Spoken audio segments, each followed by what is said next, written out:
When you picture life in a medieval castle, what do you see? Glittering banquets, roaring fireplaces, knights in shining armor, and queens in silk gowns. Hollywood has sold us this dream for decades. But let me ask you this. What if I told you that stepping inside a real medieval castle would feel less like entering a fairy tale, and more like walking into a damp prison? The truth may disgust you, and it will certainly surprise you. So buckle up, because today, we're going to uncover the real life inside a medieval castle. And trust me, after this, you may never look at castles the same way again. Imagine this. You're standing in a vast stone fortress.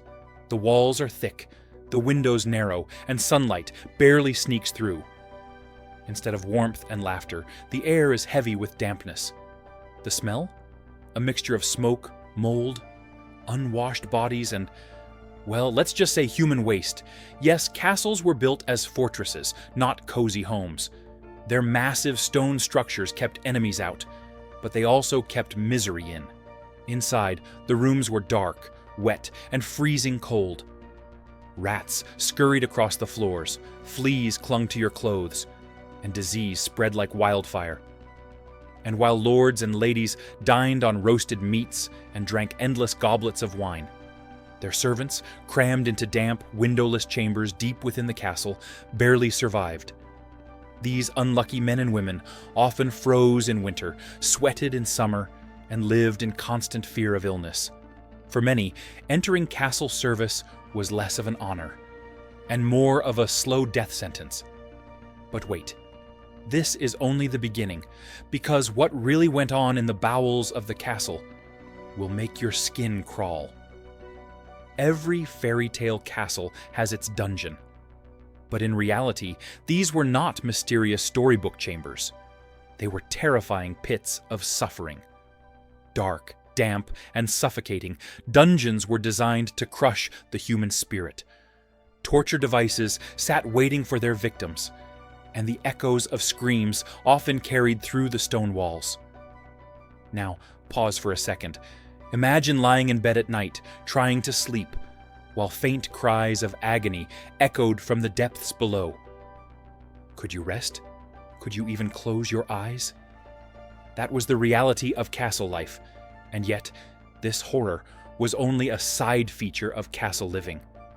Because even in your daily routine, eating, drinking, working, and yes, even using the bathroom, things weren't much better. Now, let's talk about something no fairy tale ever mentions: toilets. Forget modern plumbing. In medieval castles, using the bathroom meant sitting on a wooden bench with a hole in it. Below, a pit filled with waste. No flushing, no privacy, just a stench so overpowering it crawled back into the castle, seeping into every corner. Sometimes, several holes were lined up side by side, meaning, yes, people did their business together, chatting while relieving themselves. Royal bottoms were far from private. In fact, their servants often had to help clean up afterward. And what about toilet paper? That didn't exist. Instead, people wiped themselves with hay, moss, or even their bare hands. Now let me ask you, could you stomach living like this? But here's the kicker. Sometimes the pits beneath the toilets clogged from overuse, filling the air with an unbearable smell. And if you were unlucky enough to fall into one, that was a death sentence you'd never climb out of. And yet, toilets were only part of the nightmare. Because the real challenge of castle life was surviving day to day in a place that was always crowded, noisy, and crawling with pests. So, you've survived the dungeon and braved the toilets. But what about living shoulder to shoulder with dozens, sometimes hundreds, of people, all inside the same fortress? Stay with me, because in the next part, we'll step into the suffocating world of servants, overcrowded halls, and the rats that carried one of history's deadliest plagues. Think about this. Have you ever hosted family or friends, and suddenly your house feels too small? Now multiply that by 100. That's what living in a medieval castle felt like. Nobles didn't just live with their immediate families. Entire households, including cousins, in-laws, and children, filled the rooms. On top of that, an army of servants was required to keep everything running. Cooks, cleaners, guards, grooms, and more. It was like living in a small, overstuffed town, except the walls were cold stone, and privacy simply didn't exist. For the servants, life was brutal. They slept in freezing quarters, often packed together in cramped, damp spaces, where sickness spread like wildfire. If a plague entered the castle, you were as good as gone. And remember, servants had no say. They could be summoned at any moment, night or day, whether to fetch a goblet of wine, clean up waste, or prepare for a feast. Imagine this. You've been awake since sunrise, scrubbing floors and hauling water, your hands raw and blistered. Finally, you're about to lie down when a lord calls you. You can't say no. You drag yourself up and obey because refusal might mean punishment, or worse. Would you survive this kind of life? Meanwhile, the ever-present fear of the dungeons haunted everyone. Even if you weren't a prisoner, the knowledge that torture chambers existed right beneath your feet was chilling.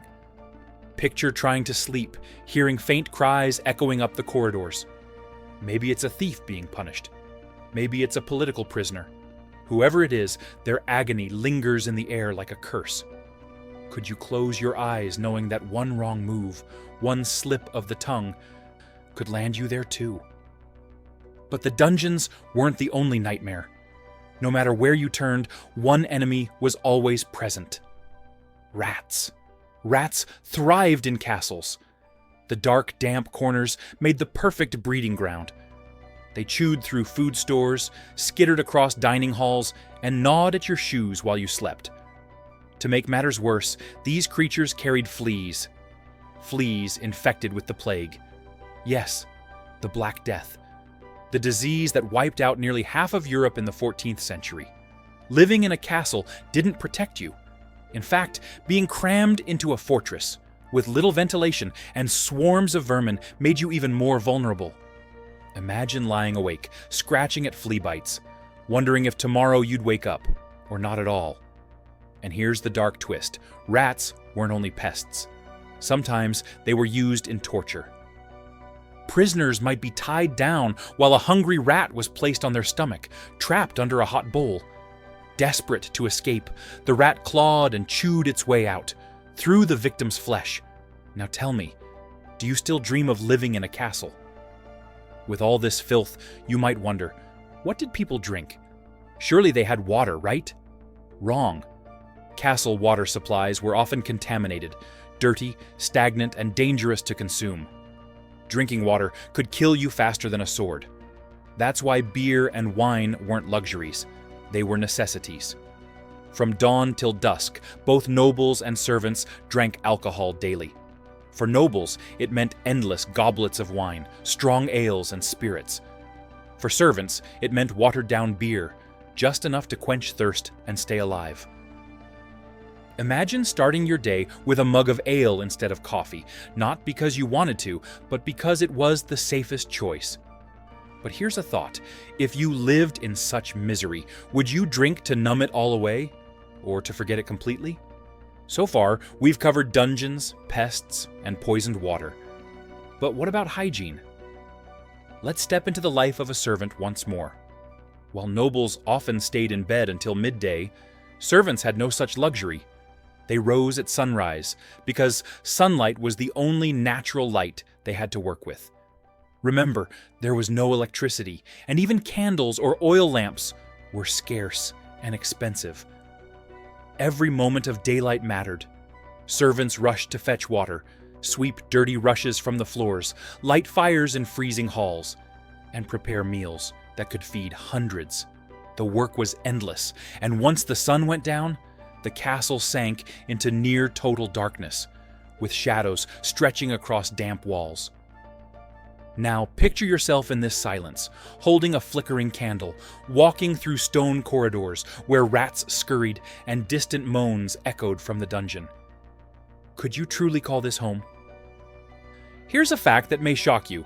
In many castles, people only bathed once or twice a year. Yes, a year. Bathing wasn't just rare, It was a luxury. Clean water was difficult to find, and transporting it was even harder. Imagine dragging bucket after bucket of water up narrow staircases, filling a massive wooden tub, and then keeping the water warm without it spilling everywhere. It wasn't worth the effort for most people. Instead, many nobles preferred to cover up their stench with perfumes, herbs, or simply by wearing layers of clothes. Servants, who rarely had access to clean garments or perfumes, simply lived with the smell. And let's not forget, the same castle corridors were filled with chamber pots, dung pits, and kitchens where food spoiled quickly. The result? A suffocating mix of rot, sweat, smoke, and waste that clung to every breath you took. So tell me, would you survive a single day in this atmosphere, or would the stench alone drive you out? On the rare occasions when a noble did take a bath, it was an event. Servants hauled hot water into giant tubs, sometimes pouring dozens of buckets before it was even half full. Then came herbs, oils, and scented flowers to mask the smell. Imagine the effort. A team of servants, sweating and straining, just so one person could enjoy a single bath. And yet, even this luxury came with danger. Shared water often meant disease spread easily. After a noble finished, the same water might be used for children, relatives, or even servants. By the end, it was less a bath and more a brew of germs. Some people decided it was safer not to bathe at all. And in truth, maybe they were right. So let's be honest. Would you want to live in a medieval castle? The stone walls may have kept out enemies, but they also trapped disease, misery, and fear. Life inside was a mix of freezing nights, foul smells, rats in the dark, and the constant reminder that at any moment you could end up in the dungeon below. The next time you visit a castle and marvel at its beauty, remember this. Behind those thick walls lies a truth far uglier than fairy tales ever dared to show.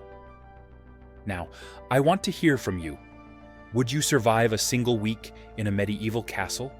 Or would you beg to return to modern life with hot showers, clean water, and working toilets? Drop your answer in the comments below. I'm curious to see who thinks they could endure it.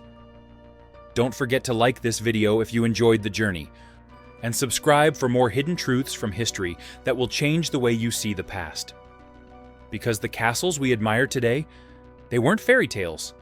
They were prisons dressed in stone.